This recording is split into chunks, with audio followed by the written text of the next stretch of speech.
Taoiseach, the issue of the human right to life is a devolved issue under the Good Friday Agreement.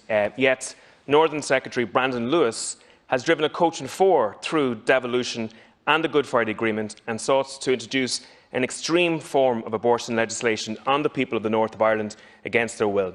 Now, shockingly, this has been done with the active lobbying of Sinn Féin and the SDLP. Republicans for 200 years have stated that London has no business legislating in any part of Ireland, yet Sinn Féin have actively lobbied for this law to come into force in the north.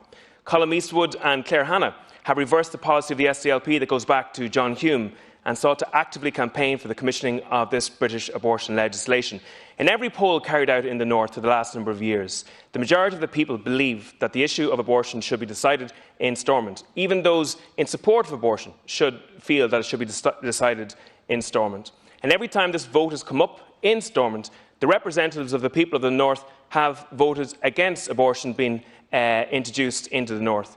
Even last week, the representatives of the people of the north of Ireland in Stormont voted against that extreme abortion provision from Britain that abortion should be made available up until birth in the cases of disability.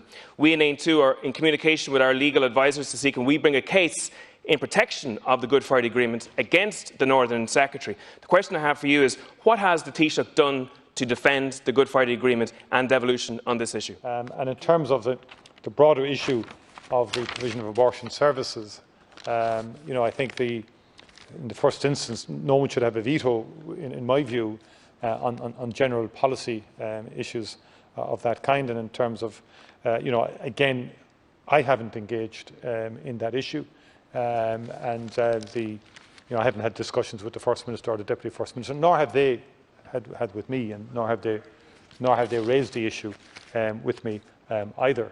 In terms of how that is being provided for within the north, and in terms of the issues of devolution versus legislative initiatives from Westminster, neither have raised that issue with me at all. In terms of